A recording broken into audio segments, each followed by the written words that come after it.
Welcome बच्चों। कल आपने पढ़ा बायोलॉजी के बारे में, जंतु विज्ञान और वनस्पति विज्ञान के बारे में। इसके अतिरिक्त मैंने अकशेरुकी और कशेरुकी के बारे में बताया। आज आप देखेंगे कि जो बायोलॉजी के जो जनक हैं जिनको कहा जाता है फादर ऑफ बायोलॉजी,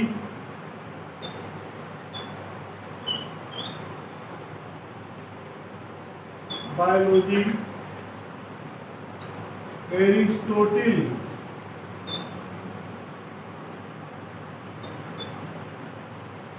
अर्थात इनका हिंदी उच्चारण जो होता है अरस्तु नामक वैज्ञानिक, और फादर ऑफ जूलॉजी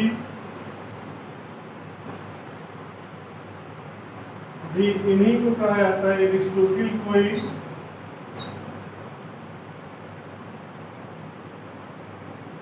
जबकि फादर ऑफ बॉटनी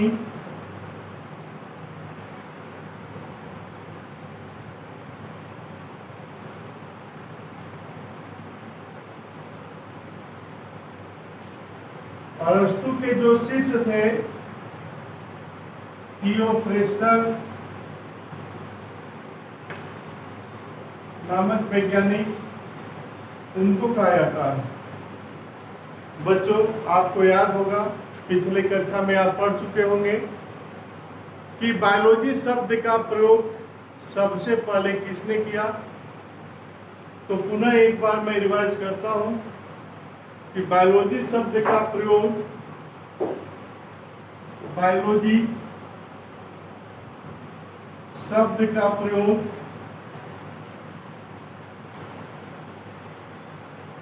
सर्वप्रथम लैमार्क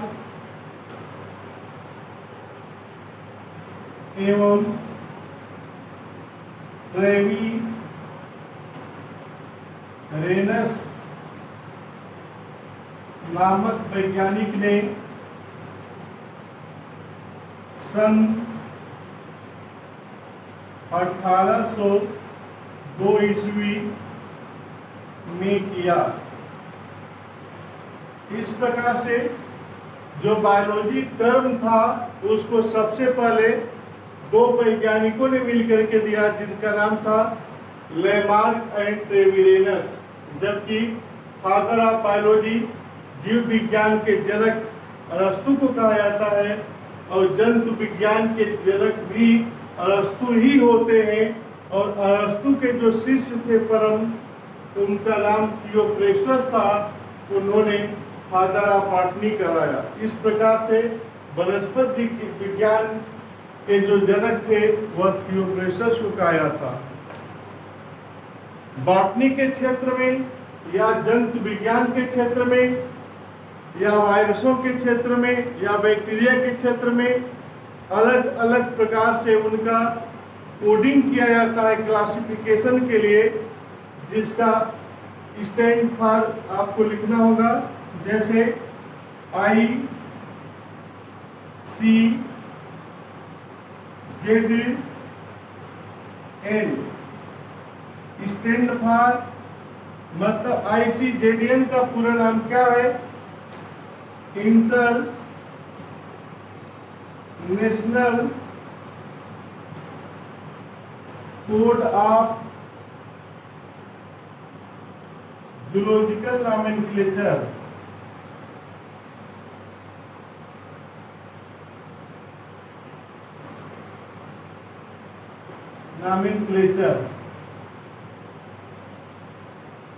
ठीक उसी तरह से ICDN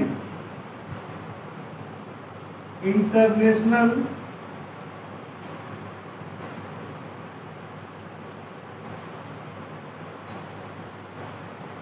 कोड ऑफ बोटेनिकल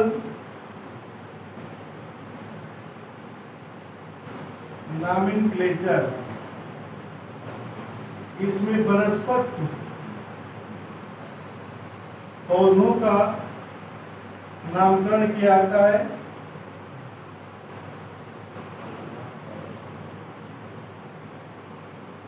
और तीसरा है international code of viral nomenclature, इसमें इंटरनेशनल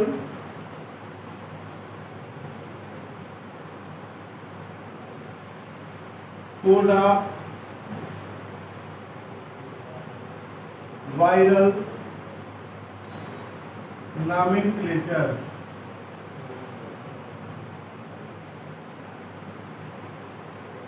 और ठीक इसी तरह से IC backed an international code of bacterial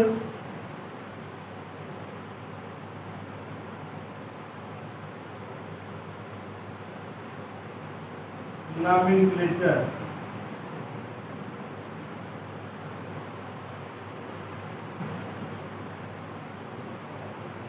तो पूछा जाता है कभी कभी कि ICBN स्टैंड फॉर, तो उसका पूरा नाम लिखा जाता है, या ICZN स्टैंड फॉर, तो उसका पूरा आपका नाम लिखा जाता है, अर्थात इसको फुल फॉर्म के तरह से यूज होता है।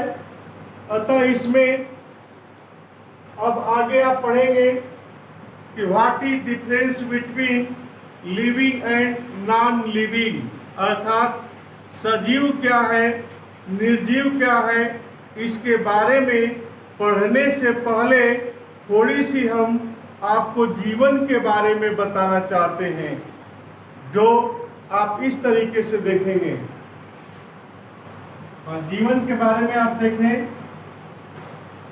जीवन है क्या, व्हाट इज लाइफ।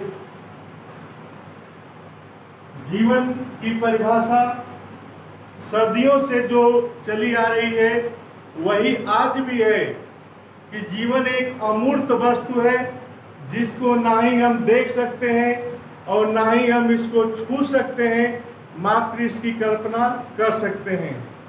जैसे कि किसी मानव शरीर से अगर प्राण निकल जाता है तो निकलने के पश्चात वह शरीर बिल्कुल निर्जीव सा लगने लगता है। ये प्राण को किसी ने देखा है? किसी ने नहीं देखा। टीवी, टेलीविजन, समाचार पत्रों में दिखाया जाता है कि एक दीपक की लौ के समान शरीर से जब कुछ निकलता है तो उसको प्राण मान लेते हैं, यह आत्मा शरीर से निकल गई और वह आत्मा किसी दूसरे जीवित शरीर में विलीन हो गई। तो इस तरीके से जीवन के बारे में या प्राण के बारे में विश्व के तमाम वैज्ञानिकों ने इसके रहस्य को जानने के लिए अलग अलग से प्रयास किए।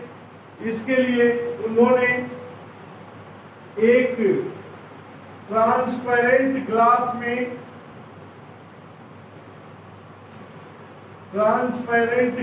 में एक मरते हुए आदमी को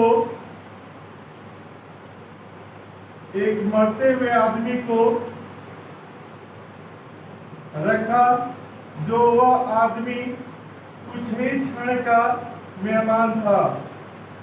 इस प्रकार वह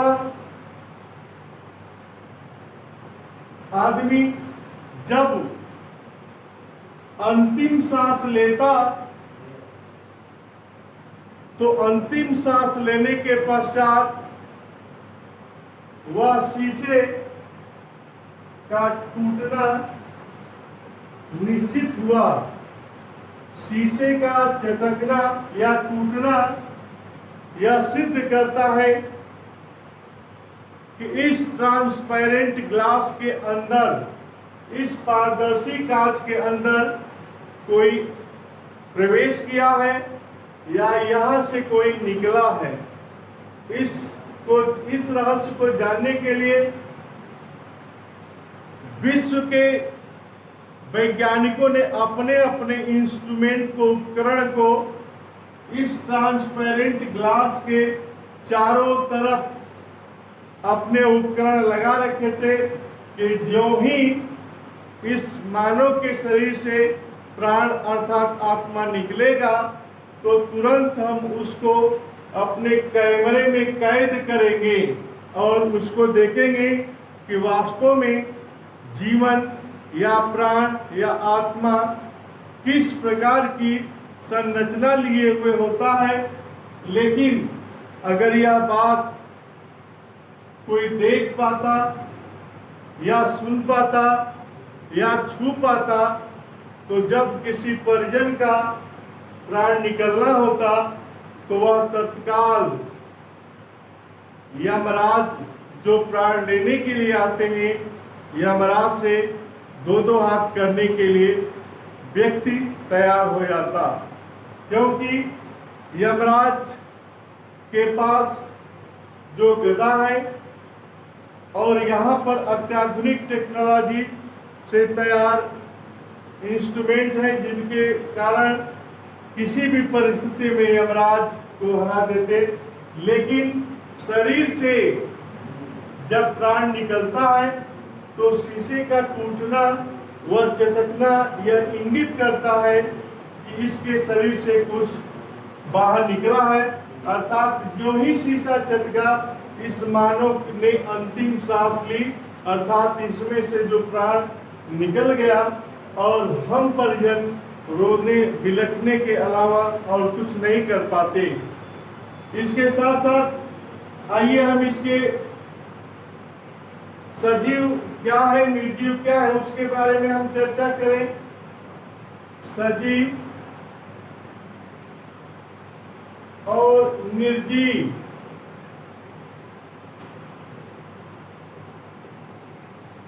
लिविंग नॉन लिविंग।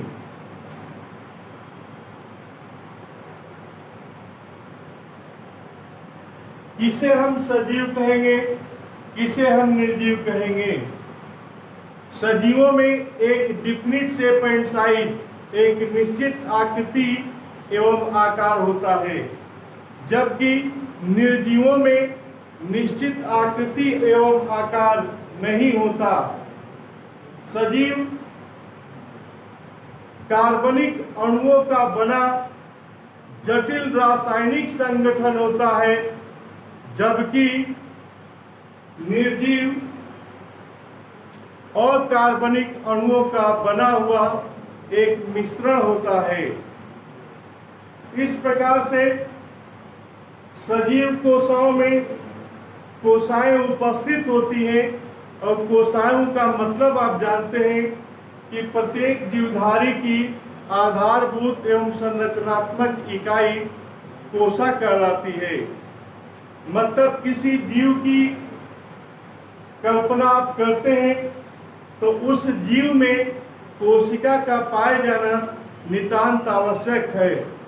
मतलब आप कह सकते हैं कि बिना कोशिका के किसी जीव शरीर का निर्माण हो ही नहीं सकता। अतः कोशिकाएं केवल सजीवों में ही पाई जाती है, निर्जीवों में नहीं। इसके अतिरिक्त उपापचयी क्रियाएं, उपापचयी क्रियाएं मतलब जो कैटाबोलिक और एनाबोलिक जो श्वसन की क्रिया करते हैं या पौधे प्रकाश संश्लेषण की क्रिया करते हैं, ये केवल सजीवों में ही संभव है। किसी निर्जीवों में श्वसन या प्रकाश संश्लेषण की क्रिया करना संभव नहीं होता। इस परिस्थिति में सजीवों में ही मेटाबॉलिक एक्टिविटी उपापचयी क्रियाएं होती हैं, निर्जीवों में नहीं। सजीव अपनी आवश्यकता की पूर्ति करने के लिए एक स्थान से दूसरे स्थान तक गतिशील हो सकता है, जबकि निर्जीव अपनी आवश्यकता की पूर्ति करने हेतु एक स्थान से दूसरे स्थान तक नहीं जा सकता। और सदियों में जीवन चक्र का पाए जाना निश्चित होता है, और साथ ही साथ प्रत्येक सजीवों में यह एक प्रक्रिया होती है जो प्रजनन की कहते हैं कि प्रत्येक जीवधारी अपने ही जैसे संतान उत्पन्न करते हैं ताकि उनकी वंशावली आगे बढ़ती रहे। इस परिस्थिति में किसी निर्जीव में यह क्षमता नहीं पाई जाती कि वह अपने वंशावली को आगे बढ़ाने के लिए रिप्रोडक्शन अर्थात प्रजनन की क्रिया करे। सदियों में श्वसन की क्रिया होती है, उत्सर्जन की क्रिया होती है, पोषण की क्रिया होती है, जबकि निर्जीवों में न ही श्वसन की क्रिया होती है, न ही उत्सर्जन की क्रिया होती है, और न ही अन्य कोई जैविक क्रिया होती है। इस परिस्थिति में सदियों में संवेदनशीलता एवं उत्तेजनशीलता प्रमुख रूप से पाई जाती है, अर्थात हमारी बॉडी इतनी अधिक सेंसिटिव या संवेदी है कि कोई भी सूक्ष्म जीव बैठता है हमारे त्वचा पर तो उसका एहसास हम तुरंत कर लेते हैं अपने संवेदनाओं के द्वारा, क्योंकि यह स्टिमुलाई या उद्दीपन है क्या, वातावरण के वे परिवर्तन जिससे कि जीव का शरीर प्रभावित होता है उद्दीपन कहलाता है। जैसे कि हमारे त्वचा पर छोटा से छोटा जीव भी अगर बैठा हो तो तुरंत बगैर देखे संबंधित दूसरा हाथ वहाँ पर पहुँच जाता है, क्योंकि हमारी त्वचा या हम सजीव इतने संवेदी होते हैं। उत्तेजनशीलता किसी भी बात को लेकर उग्र हो जाना जो आपके लिए उचित न हो, यह केवल सजीवों के लक्षण होते हैं, और प्रत्येक जीवधारियों में विरोधी गुण प्रकट करने की क्षमता पाई जाती है। इस प्रकार से निर्जीवों में न तो संवेदनशीलता पाई जाती है और न ही उत्तेजनशीलता पाई जाती है। इस प्रकार अगर हम बात करें सजीव और निर्जीव दोनों के लक्षण कौन प्रकट करते हैं, तो सदियों में जितने भी पौधे आते हैं और जितने भी जंतु आते हैं वह सजीवों के श्रेणी में रखे जाते हैं, जबकि निर्जीवों में यह बोर्ड है, यह चाक है, यह कुर्सी बेंच है, यह फैन है, यह मकान है, या अन्य जो पत्थर है, लकड़ी है, सूखी लकड़ी है, ये सब के सब निर्जीव होते हैं, जिनमें वे सभी क्रियाएं नहीं होती जो सजीवों में पाई जाती है। इस परिस्थिति में जो सजीव होते हैं और निर्जीव दोनों के बीच की जो संयोजक कड़ी कहा जाता है वह वायरस को कहा जाता है। इसलिए कहते हैं कि कनेक्टिंग